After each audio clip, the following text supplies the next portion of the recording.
The recent development in the advertisement and the promotion techniques is basically the digital advertisement और the digital promotion.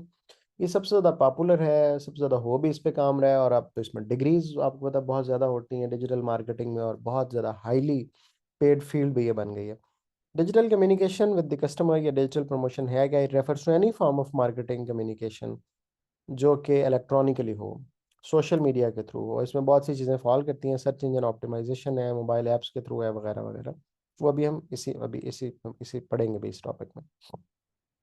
इसमें हम brand awareness create करते हैं और sales अपनी बढ़ाने की कोशिश करते हैं। अगर हम गौर करें तो जो डिजिटल प्रमोशन है वो काफ़ी टारगेटेड होती है। फॉर एग्जांपल मैंने अपना ए लेवल बिजनेस का ऐड देना तो मैं कहूँगा it will ad will only be shown to the 14 से लेके 19 तक का जो एज ग्रुप है और लाहौर की विसिनिटी में शो होना चाहिए, पाकिस्तान में शो होना चाहिए। और ये किसी बच्चे ने अपने नाम के अगर अपने प्रोफाइल में अगर रूट सेलजियस बेकन हाउस लिखा है तो उसको शो होना चाहिए, तो it will be shown only to those people then.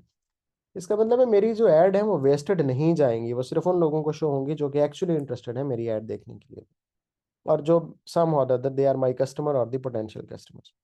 और फिर इसमें बहुत रियल टाइम एंगेजमेंट मिलता है, फीडबैक डायरेक्टली कस्टमर से मिलता है। आप प्रोडक्ट की जब सोशल मीडिया में किसी पे कोई बैन नहीं है कि फीडबैक या कोई लेट नहीं है, इमीडिएटली लोग रिस्पॉन्ड करते हैं। जैसे कि फूड्स के मतलब रेटिंग आ रही होती है फॉरन फॉरन, फूड पांडा के ऊपर भी आ रही होती है, लोगों के कम्युनिकेशन जो उन्होंने कमेंट्स दिए होते हैं वो भी आ रहे होते हैं और आप उनको देख के इजीली डिसाइड भी कर सकते हैं। तो बिजनेस को अपनी क्वालिटी मेंटेन करनी ही पड़ती है, अदरवाइज वो मार्केट में नहीं रह सकेगा।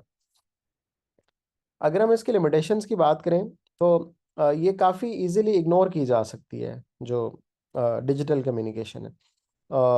लोग बस देखते हैं ऐड और सब इग्नोर कर देते हैं।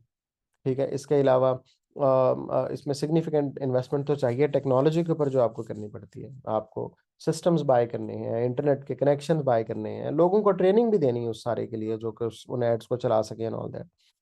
फिर उसमें डेटा प्राइवेसी के बहुत इश्यूज हैं।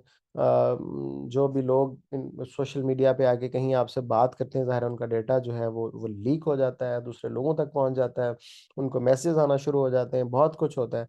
फिर डेटा प्राइवेसी का ये भी इशू है कि सोशल मीडिया के ऊपर बाइंग और सेलिंग जो चल पड़ी है, तो लोगों के क्रेडिट कार्ड्स वगैरह के भी बहुत ज़्यादा इशू है। एक और डेटा प्राइवेसी का इशू ये भी है कि जो जो भी हम अपनी पिक्चर्स पोस्ट करते हैं, प्रोडक्ट की पिक्चर्स आई मीन, या कोई भी उनकी वीडियोस, वो इमीडिएटली हमारे डिजाइन्स और हमारे जो जो चीजें होती हैं वो कॉपी हो जाती हैं और उसके रेप्लिकास मार्केट में फॉरन अवेलेबल हो जाते हैं।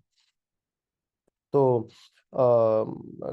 और एक उसका डिसएडवांटेज ये भी है कि जो हमारा एक सेगमेंट है स्पेसिफिकली, जो एक स्पेसिफिक एज ग्रुप है जिसको हम ओल्डर एज ग्रुप भी कहते हैं, जो बहुत ज़्यादा डिजिटलाइज्ड नहीं है, उनके लिए प्रमोशन बिल्कुल भी सही नहीं है।